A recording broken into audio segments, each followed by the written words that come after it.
രണ്ടാം പിണറായി സർക്കാർ അധികാരത്തിൽ ഏറിയ സമയം കേരളത്തിൻ്റെ മുഖ്യമന്ത്രി ആരാകും എന്നതിനെപ്പറ്റി ജനങ്ങളുടെ ഉള്ളിലുണ്ടായിരുന്ന ഏറ്റവും പ്രധാനപ്പെട്ട ഒരു ചിത്രം അത് കെ ശൈലജ ടീച്ചറുടേതായിരുന്നു.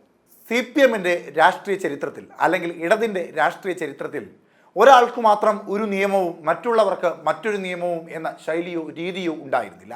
അതുകൊണ്ട് തന്നെ പിണറായി വീണ്ടും മത്സരിക്കുമെന്നോ അല്ലെങ്കിൽ പിണറായി വിജയൻ തന്നെ വീണ്ടും മുഖ്യമന്ത്രിയാകുമെന്നോ പാർട്ടിക്കുള്ളിലെ ചിലരും അണികളും പ്രവർത്തകരുമൊന്നും കരുതിയിരുന്നില്ല എന്ന് വേണമെങ്കിൽ പറയാം. അപ്പോൾ പിന്നെ ആരാകും കേരളത്തിൻ്റെ മുഖ്യമന്ത്രി എന്ന ചോദ്യം ഉയർന്നു. കേരളത്തിൻ്റെ ആദ്യത്തെ വനിതാ മുഖ്യമന്ത്രി എന്ന പദം അലങ്കരിക്കുവാൻ കഴിയുന്ന കരുത്തിലേക്ക് കെ ശൈലജ ടീച്ചറുടെ പ്രവൃത്തിയിലൂടെ വളർന്നിരിക്കുന്നു എന്ന ബോധ്യം ജനങ്ങൾക്കുണ്ടായി. ഒരു വിഭാഗം ആളുകൾ അടിവരയിട്ട് പറഞ്ഞു അടുത്ത മുഖ്യമന്ത്രി കെ ശൈലജ തന്നെയെന്ന്. എന്നാൽ അടുത്ത തവണ MLA ആയി എന്നുള്ളതല്ലാതെ മന്ത്രിപദത്തിലേക്ക് പോലും എത്തിയില്ല കെ ശൈലജ.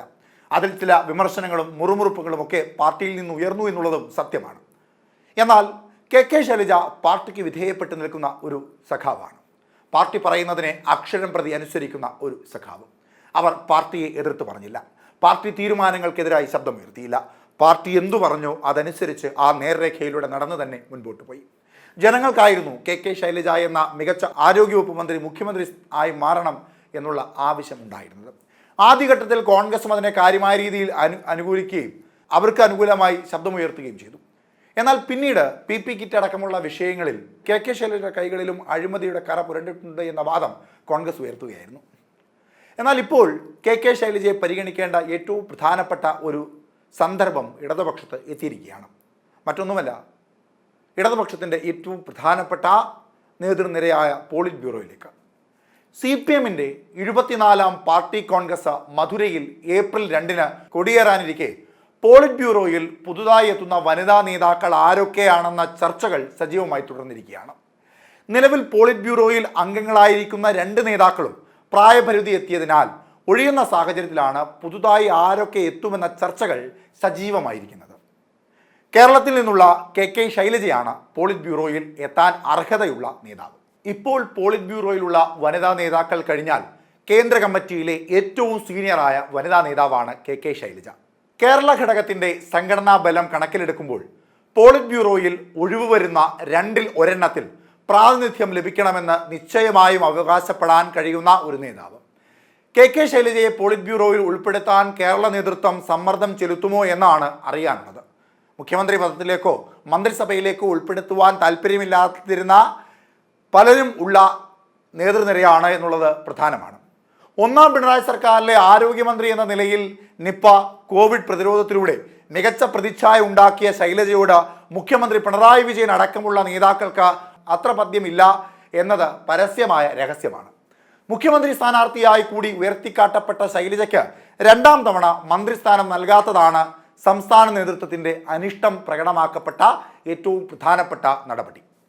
പോളിറ്റ് ബ്യൂറോ അംഗത്തിന് പരിഗണിക്കപ്പെടുമ്പോൾ സംസ്ഥാന നേതൃത്വത്തിൻ്റെ നിലപാട് എന്തായിരിക്കും എന്നതാണ് ഏറ്റവും ഉറ്റുനോക്കുന്ന ഒരു വിഷയം.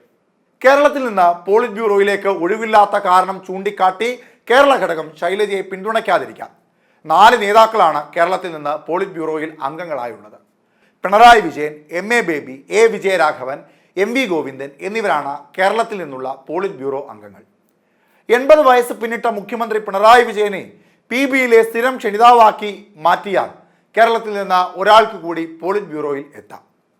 ഇനി പിണറായി വിജയനെ സ്ഥിരാംഗമായി നിലനിർത്തുകയാണെങ്കിൽ അംഗസംഖ്യ വർദ്ധിക്കുന്ന സംസ്ഥാനം എന്ന നിലയിൽ കേരളത്തിന് ഒരംഗത്വം കൂടി അവകാശപ്പെടാനും കഴിയും. കെ ശൈലജ കഴിഞ്ഞാൽ പിന്നെ പോളിറ്റ് ബ്യൂറോയിലേക്ക് പരിഗണിക്കപ്പെടുന്ന നേതാക്കളിൽ പ്രമുഖ മഹിളാ അസോസിയേഷൻ നേതാവ് മറിയം ധാവളയും തമിഴ്നാട്ടിൽ നിന്നുള്ള കേന്ദ്ര കമ്മിറ്റി അംഗം U വാസുകിയുമാണ്. മഹാരാഷ്ട്രയിൽ നിന്നുള്ള മറിയം ധവള നിലപാടുള്ള നേതാവും മാതൃകാ കമ്മ്യൂണിസ്റ്റ് ജീവിതം നയിക്കുന്ന നേതാവുമാണ്. മറിയം ധവളയുടെ പങ്കാളി അശോക് ധവള പോളിറ്റ് ബ്യൂറോ അംഗവും പുതിയ ജനറൽ സെക്രട്ടറിയായി പരിഗണിക്കപ്പെടുന്ന നേതാവുമാണ്. മഹാരാഷ്ട്രയിലെ കർഷക സമരത്തിൻ്റെ മുന്നണി പോരാളിയും സംഘാടകരിൽ ഒരാളുമാണ് അശോക് മറിയം ധവള ദമ്പതികൾ. കമ്മ്യൂണിസ്റ്റ് ദമ്പതികളായ പ്രകാശ് കാരാട്ടും വൃന്ദ കാരാട്ടും പോളിറ്റ് ബ്യൂറോയിൽ നിന്ന് മധുര പാർട്ടി കോൺഗ്രസിൽ ഒഴിയുമ്പോൾ മറ്റൊരു മാർക്സിസ്റ്റ് ദമ്പതികൾ പോളിറ്റ് ബ്യൂറോയിൽ എത്തുമെന്ന പ്രത്യേകതയും ഇതിനുണ്ട്. തമിഴ്നാട്ടിലെ മഹിളാ അസോസിയേഷന്റെ പ്രധാന നേതാവായ U വാസുകി ദീർഘകാലമായി കേന്ദ്ര കമ്മിറ്റി അംഗമായി പ്രവർത്തിക്കുന്ന നേതാവാണ്. 17 അംഗ പോളിറ്റ് ബ്യൂറോയിൽ നിന്ന് തമിഴ്നാട്ടിൽ നിന്നുള്ള ജി രാമകൃഷ്ണൻ ഒഴിയുന്നുമുണ്ട്. പാർട്ടി കോൺഗ്രസിന് ആതിഥേയത്വം വഹിക്കുന്ന സംസ്ഥാനം എന്ന നിലയിൽ തമിഴ്നാട്ടിൽ നിന്ന് ഒരാളെ PBയിൽ ഉൾപ്പെടുത്താൻ സാധ്യതയുമുണ്ട്. തമിഴ്നാട്ടിൽ നിന്നുള്ള മുതിർന്ന നേതാവ് ഉമാനാഥിൻ്റെയും പാപ്പ ഉമാനാഥിൻ്റെയും മകളാണ് യു വാസുകി. എന്തായാലും കേരളത്തിൽ നിന്ന് KK ശൈലജ പോളിറ്റ് ബ്യൂറോയിലേക്ക് എത്തുമോ എന്ന് അറിയേണ്ടതായിട്ടുണ്ട്. അല്ലെങ്കിൽ എത്താൻ സാധ്യതയുണ്ട് എങ്കിൽ അതിൽ കേരള നേതൃത്വത്തിൻ്റെ നിലപാടും അവരെടുക്കുവാൻ പോകുന്ന രീതിയും നയവും നിലപാടും എന്തൊക്കെയെന്നറിയാൻ ഇനിയും കാത്തിരിക്കണം.